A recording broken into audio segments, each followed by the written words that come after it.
Оуды Лондон BBC саламатсыздарбы. Элералық жана спорт жаңылыктары менен таныштырып Гүлнара Касманбетова. Талибан менен сүйлөшүү Афганстандагы коогалаң айланпасын токтотууга багытталган.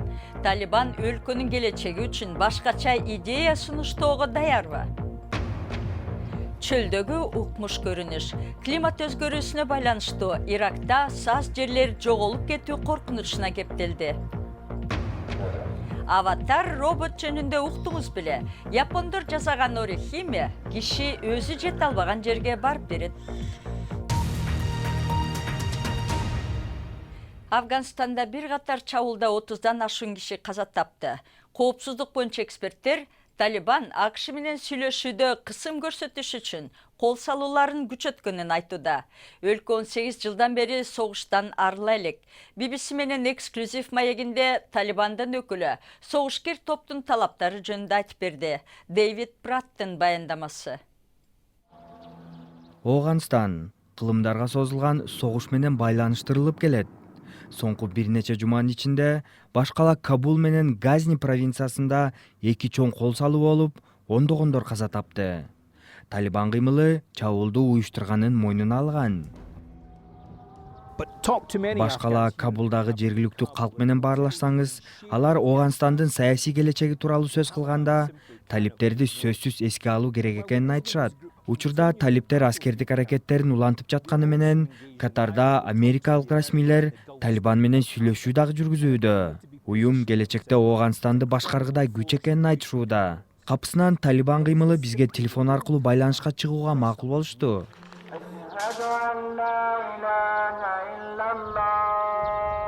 Биз ага даярдана баштадык. Аны уюштуруу оңой болгон жок.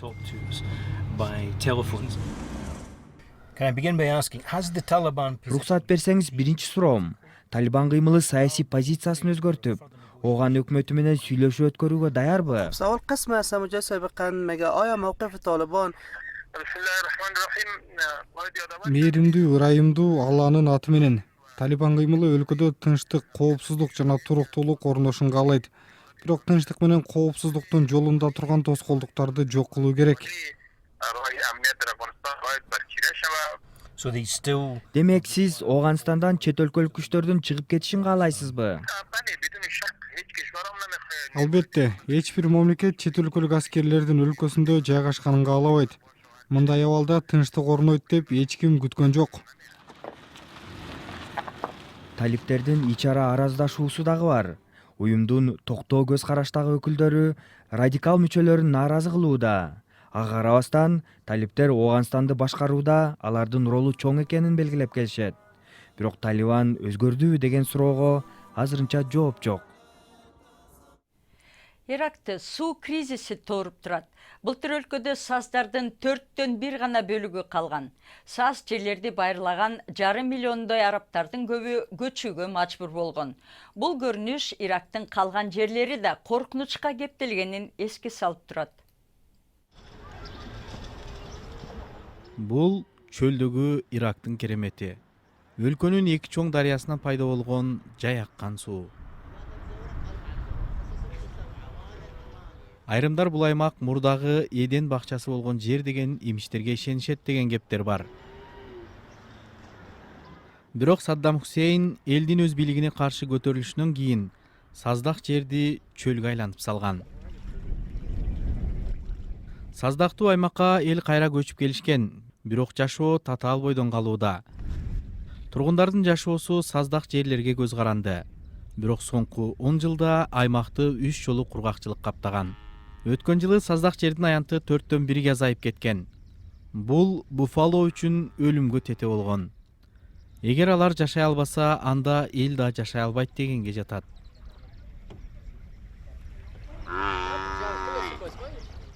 Өткөн жайда Карим Аль-Бахыр өзүнүн 20 баш малынан айрылып калган.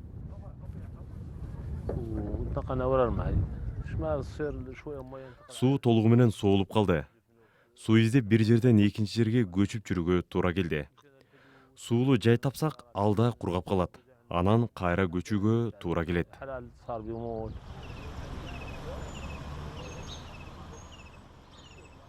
Бул жерде жашоо өтө кыйын. Дамбалардын жана жаан чачындын аздыгынан мындай жерлерге мурдагыдай суу жетпей калууда. Саздак жерлер миңдеген жылдардан бери сакталып келген. Бирок алар келечекте көпкө сакталчудай эмес. Эгерде Ирак суу кризиси менен күрөшпөсө, миллиондогон тургундар башка жака көчүүгө мажбур жана мындай жашоо образы түбөлүккө жок болушу мүмкүн. Сиз көрүп жаткан BBC эми күндүн башка кабарларынын тизмеги. Түштүк Корея армиясы Корея жарым аралы менен Япониянын ортосундагы деңизге Түндүк Корея кыска аралыкка жеткен 2 ракета атканын билдирди. Алар буга чейинки ракеталардан ашып 700 километр алыс учуп барган. Расмийлер бул куралдын жаңы түрү деп болжошууда. Бир нече апта мурун АКШ президенти Дональд Трамп жана Түндүк Корея лидери Ким Чен Ын өзөктүк куралдан арылуу боюнча сүйлөшүүгө макулдашкан. Британиянын жаңы премьер-министри парламентке болгон биринчи кайрылуусунда Брекзиттен кийинки келечек тууралуу оюн айтты. 2050 жылга дейре Бириккен Королдук дүйнөдөгү эң мыкты өлкөгө айланат, деди Борис Джонсон. Ал келишим болсо да, болбосо да Европадан октябрдын аягына чейин сөзсүз чыгып кетебиз деди. Бирок ал Европадан келишимсиз чыгууга каршы турган көпчүлүк депутаттарды кантип көндүрөрүн айтпады. Facebook башка атка жамынып уюшкан аракет жазалууда деген жөө менен Россия, Украина, Таиланд жана Гондурастан катталган аккаунттарды жаап салды. Facebook буга чейин экстремист жана пропаганда мазмунун өчүргөн механизмде тез арада иштеп чыкпайт деп сынга кабылган. Жакында эле компанияга купуя маалыматты сактоо тажрыйбасына байланыштуу рекорддук $5 миллиард айыппул салынган. Батыш Европаны бир ай ичинде экинчи жолу ысык аба толкуну каптады. Парижде температура 42 градуска жетери болжонууда. Соңку 70 жылда күн мынчалык ысыган эмес. Нотр-Дам чиркөөсүн калыбына келтирүү боюнча жооптуу башкы архитектор күндүн аптабынан чатыр урашы ыктымал деп эскертти.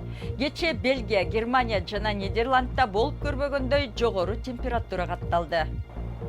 Унаа чыгарган япониялык Nissan компаниясы келерки 3 жылда дүйнө боюнча 12.500 жумуш орундарын кыскартаарын жар салды. Мурунку башчысы Карлос Гон камакка алынганы Nissanга терс таасирин тийгизип соодасы солгундады. Жылдын биринчи чейрегинде анын таза кирешеси 98,5%га төмөндөдү. Ал учурда Түндүк Америкада атаандаштарынан калбаш үчүн унааларын абдан арзандатып сатууда.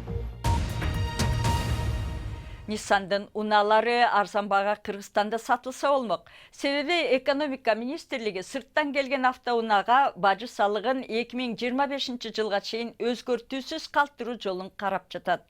Тийиштүү сунуш Евразия экономикалык биримдигинин атайын жыйынына сунушталат. Кабарчыбыз Канат Жолочиевдин баяндамасы.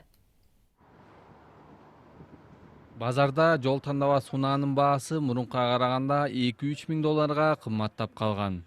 Сырттан келген унааларга жаңы жылдын башынан тарта бажы төлөмү көтөрүлсө, анда баалар дагы өсүшү мүмкүн.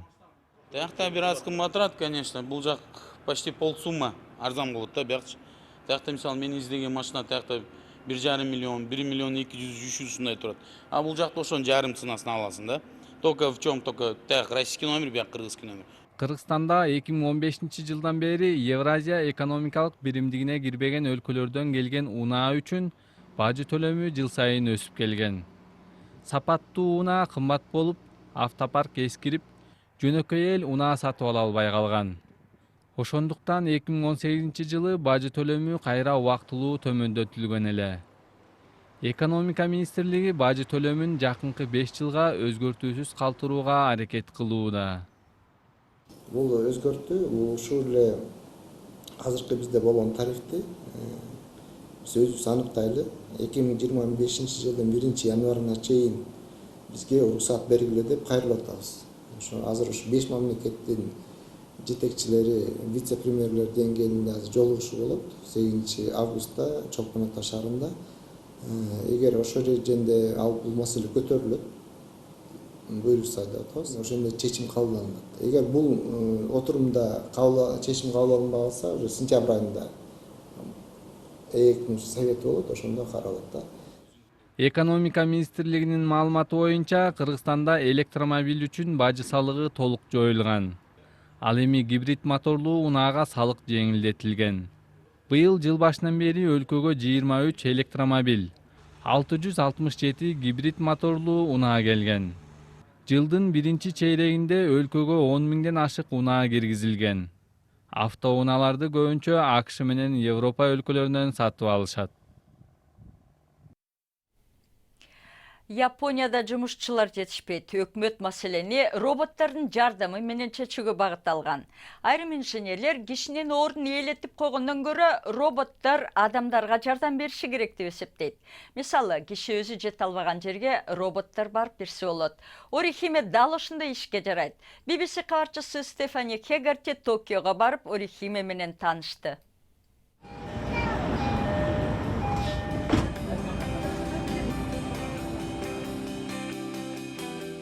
Биз Токионун атактуу Гинза деген жеринде бирөө менен жолукканы баратабыз. Гинзанын калкына салам. Бирок Коки-сан 500 километр алыс турат. Мен 17 жашымда бассейнге секирип, мойнумду сындырып алып, ошондон бери мойнуман ылдый шал болуп калгам. Мен чоң эле кишимин, бирок Орихиме мени жагымдуу кылып көрсөтүп турат.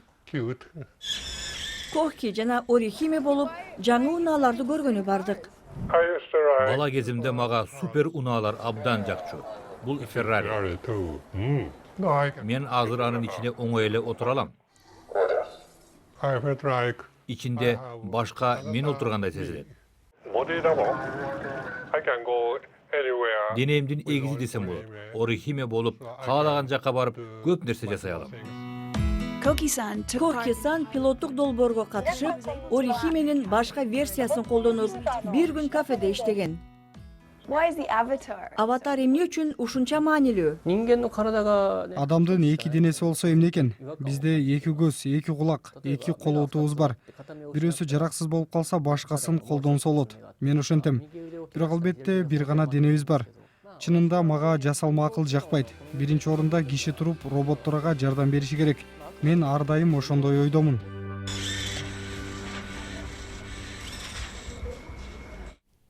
Эми футбол. Ливерпулдун менеджери Юрген Клоп командасы АКШдагы турун бүтөөрү менен Англияга кайтып барууга куштар экенин айтты. Европанын Чемпиондор лигасында жеңген Ливерпуль сезон алдында Америкадагы достук мелдештерине катышты. Юрген Клоп бул жылкы жеңишине карабастан жаңы бара катышыбыз керек дейт. Германиялык РБ Лейпциг Эвертон менен Англиянын жаштар курамынын форварды Адемола Лукманды 28 миллион долларга сатып алды. Бундеслиганын клубуна 21 жаштагы футболчуну 5 жылга алыш үчүн сунушун жогорулатууга туура келди. РБ Лейпциг 17-18 жылкы сезондун экинчи жарымында Лукманды карызга алганда, ал лиганын 11 матчында 5 гол киргизген. Сезон алдындагы оюндарда Манчестер Юнайтед 1-да жеңиле элек. Ал Шанхайдагы чемпиондор кубогунун матчында Тоттенхамды 2-1 эсебинде утту. Оюндар жакшы башталганы менен Юнайтед дале жаңы оюнчу издеп жатат. Тоттенхамда катарын толукташы керек. Матч алдында менеджер Маурисио Почеттино трансфер боюнча чечимди ал эмес, клуб кабыл аларын. Андыктан оюнчуна чарчыкса, бул менин күнөөм эмес деди. Бир киши моторлуу хуверборд менен Франциядан чыгып Англияга жетейин деди эле, кыялы орундалбай калды. Франки Запата Франциянын түндүгүндөгү Сангат деген жерден асманга көтөрүлгөн. Ал 20 мүнөттө Англиянын түштүк жээгиндеги Довер деген жерде коном деп үмүттөнгөн. Бирок ал орто жерде деңизге кулап түштү. Командалаштары каармандын 6 саны аман дешиди. Хуверборд дүйнөгө тараса, асманда учкан кишилердин саны куштардан да көп болот го. Жаңылыктарды алып барган Гүлнара Касманбетова, ободо кайрадан жолукканча саламатта болуңуздар.